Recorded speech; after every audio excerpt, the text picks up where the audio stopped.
Salam untuk kita semuanya, berjumpa lagi dengan saya di channel Aritela Tutorial, tempat kita untuk berbagi informasi seputar informasi pendidikan dan informasi guru, serta informasi lain yang ada hubungannya dengan pendidikan dan guru. Pada pertemuan ini, saya menyapa Bapak Ibu honorer setanah air yang selalu setia melaksanakan tugas tanpa mengenal lelah.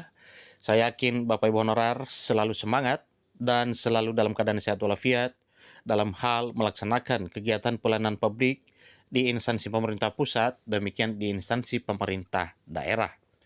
Pada pertemuan kali ini, ada satu hal penting yang perlu saya siarkan kepada seluruh Bapak Ibu honorer setanah air terkait dengan program pemerintah dalam hal mengangkat Bapak Ibu honorer menjadi aparatur sipil negara di tahun 2023 tahun ini. Nah, terkait dengan pengangkatan honorer menjadi ASN P3K, maka ada dua alternatif Bapak Ibu ya, yaitu P3K full time atau P3K penuh waktu dan P3K part time atau P3K paruh waktu. Nah, tentunya ini adalah satu pertanyaan kepada Bapak Ibu honorer, yang manakah nantinya yang menjadi solusi penyelesaian pengangkatan honorer menjadi ASN. Apakah jadi P3K full time atau P3K part time? Tentu ini adalah satu informasi penting yang perlu kita ketahui apa kira-kira jawabannya. Nah, di sini disampaikan bahwa untuk memastikan bahwa honorer itu nantinya diangkat menjadi ASN, P3K full time atau part time, Bapak Ibu, simak surat edaran terbaru dari Menpan RB. Simak informasi ini sampai selesai, jangan ketinggalan informasi. Dan bagi Bapak Ibu yang sedang menonton, demikian dengan Bapak Ibu yang mungkin baru menemukan informasi melalui channel ini, jangan lupa dukung dengan cara like dan subscribe, share, dan komen, serta nyalakan tombol notifikasinya supaya semua informasi yang disalurkan melalui channel ini selalu update di layar Bapak Ibu. Tanpa basa-basi lagi, langsung pada informasinya. Dicatat satu informasi penting bahwa tenggat waktu penghapusan tenaga non-ASN alias honorer, yaitu November 2023 nantinya. Ini kian dekat. Sekarang sudah menginjakan kaki pada bulan Agustus, maka jelasnya tinggal menunggu beberapa bulan lagi kita akan sampai pada November 2023. Yang mana bulan November, tepatnya adalah 28 November 2023 adalah tenggat waktu penghapusan honorer. Nah, terkait dengan hal tersebut, bagaimanakah nasib 2,3 juta tenaga honorer ke depan ini jika penghapusan itu akan diterapkan? Juga belum mendapatkan kepastian. Yang ada kepastiannya Bapak Ibu bahwa surat edaran Menpan RB terbaru tidak akan ada penghapusan. Apakah diangkat menjadi P3K full time atau dengan wacana formulasi baru P3K part time atau paruh waktu juga belum mendapat kejelasan. Nah, tentu kejelasan terkait dengan hal ini itulah yang akan ditunggu oleh Bapak Ibu honorer terkait dengan solusi yang paling terbaik yang akan dipilih oleh pemerintah dalam hal menyelesaikan persoalan honorer di negeri ini. Jadi satu yang pasti, sebagaimana sudah dilayangkan oleh Menteri Pendagungan Aparatur Negara dan Reformasi Birokrasi, Menpan RB Abdullah Azwar Anas, jauh-jauh hari adalah tidak akan mengambil opsi PHK tenaga honorer secara massal atau pemutusan hubungan kerja secara massal.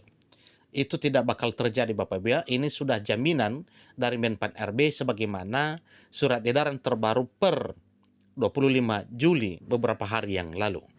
Jadi Bapak Ibu honorer tidak perlu khawatir lagi akan penghapusan karena memang itu sudah dibatalkan secara resmi oleh pemerintah pusat melalui surat edaran Menteri Pan RB. Nah, terkini Menteri Pan RB diketahui telah menerbitkan surat edaran untuk tetap mengalokasikan anggaran pembiayaan untuk tenaga honorer non-aparatur sipil negara dalam pemerintahan, baik lingkup pemerintahan pusat maupun lingkup pemerintahan daerah. Akankah ini berarti akan adanya perpanjangan tenaga non-aparatur sipil negara ataupun honorer? Tentu itu adalah satu pertanyaan Bapak Ibu ya. Berita mengejutkan ini datang dari Menteri Pendagungan Aparatur Negara dan Reformasi Birokrasi Menpan RB yang menerbitkan surat edaran terbaru untuk pejabat pembina kepegawaian atau PPK mengenai alokasi anggaran tenaga honorer non-aparatur sipil negara. Berikut adalah penjelasan Menteri Pendagungan Aparatur Negara dan Reformasi Birokrasi. yakni Abdullah Azwar Anas, mengenai surat edaran terbaru untuk tetap mengalokasikan anggaran tenaga non-ASN atau honorar. Dirangkum dari laman resmi Menteri Pendayagunaan Aparatur Negara dan Reformasi Birokrasi, PAN-RB, berikut adalah pernyataan dan alasan mengapa masih perlu untuk mengalokasikan anggaran bagi tenaga honorer non-ASN. Mengacu pada surat edaran Menteri Pendayagunaan Aparatur Negara dan Reformasi Birokrasi dengan nomor B-M.SM.01.00/2023 menyatakan bahwa seluruh instansi pemerintah harus mengalokasikan anggaran yang ditujukan untuk tenaga honorer atau non-ASN. Ada apa dengan ini? Karena memang hal ini wajib dipersiapkan demi keberlangsungan dan kelancaran pengangkatan honorer menjadi aparatur sipil negara. Jadi wajar kalau Menpan RB memperingatkan atau menyampaikan kepada pimpinan instansi pusat maupun daerah untuk selalu menganggarkan dan tetap memberi anggaran untuk honorer. PPK menghitung dan tetap mengalokasikan anggaran untuk pembiayaan tenaga non-ASN yang sudah terdaftar dalam pendataan tenaga non-ASN dalam basis data Badan Kepegawaian Negara. Bunyi surat edaran Menteri PAN-RB. Jadi wajib Bapak Ibu karena memang ujung-ujungnya pengangkatan honorer ini adalah kesejahteraannya yang ada hubungannya dengan budget atau anggaran. Yang jelas, langkah tersebut tetap bersamaan dengan upaya pemerintah beserta Dewan Perwakilan Rakyat yang tengah mencari solusi terbaik untuk penanganan tenaga non-aparatur sipil negara yang segera dihapuskan.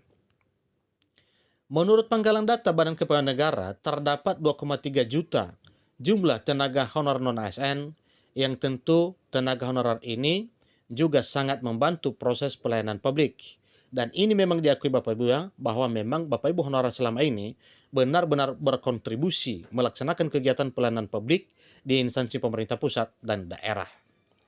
Dengan kondisi tersebut, sesuai arahan Presiden Jokowi selaku Presiden Republik Indonesia, katanya kami mencari jalan tengah, jangan ada PHK secara massal. Jadi bersyukur Bapak Ibu dengan mengindahkan arahan dari Presiden Jokowi akan ada jalan tengah terbaik. Jadi coba bayangkan 2,3 juta tenaga non-ASN tidak boleh lagi bekerja per akhir November 2023. Maka 2,3 juta non-ASN ini kita amankan dulu agar bisa terus bekerja, ujarnya. Nah, jelas Deputi Bidang SDM Aparatur Kementerian PAN-RB Alex Denny dikutip rakyatbengkulu.com per Senin 31 Juli 2023.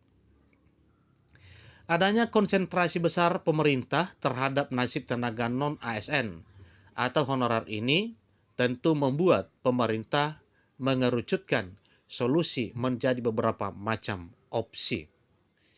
Skema-skemanya sedang dirumuskan bersama. Yang sudah final adalah kesepakatan tidak boleh ada PHK atau pemutusan hubungan kerja. Bagaimana skemanya? Itu sedang dirumuskan dengan memperhatikan masukan berbagai pihak. Jelas Deputi Bidang SDM Aparatur Kementerian PAN-RB Alex Denny. Selain itu, adanya pengangkatan ASN melalui rekrutmen serta P3K akan membuat tenaga non-ASN dapat diangkat, terutama pada 2023 ini, dikatakan bahwa akan terdapat 1 juta formasi aparatur sipil negara. Jadi kita terus berhitung kemampuan anggaran pemerintah. Setiap tahun kita coba terus rekrutmen agar yang tenaga non-ASN ini menjadi aparatur sipil negara secara bertahap sesuai kemampuan anggaran. Tetapi tentu harus bertahap lanjut, Alex. Jadi memang adanya alokasi anggaran yang digunakan untuk pembiayaan tenaga non-ASN atau honorer ini ditujukan untuk mendukung pelaksanaan tugas pemerintahan.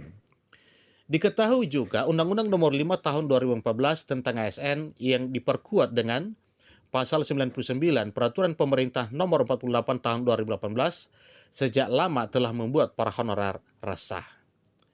Sebab sesuai aturan di atas, pegawai non-ASN atau non-P3K alias para honorer paling lambat bisa diperkenankan hingga 28 November 2023 baik di daerah maupun pusat. Dalam menyelesaikan persoalan honorer ini sendiri, Menteri Pan-RB sebelumnya telah melayangkan 4 prinsip penanganan, yaitu: pertama, menghindari PHK massal, tetap dalam koridor Undang-Undang ASN. Kedua, tidak akan ada tambahan beban fiskal yang signifikan bagi pemerintah. Ketiga, menghindari penurunan pendapatan yang diterima oleh tenaga non-ASN saat ini. Keempat, yaitu sesuai dengan regulasi yang berlaku.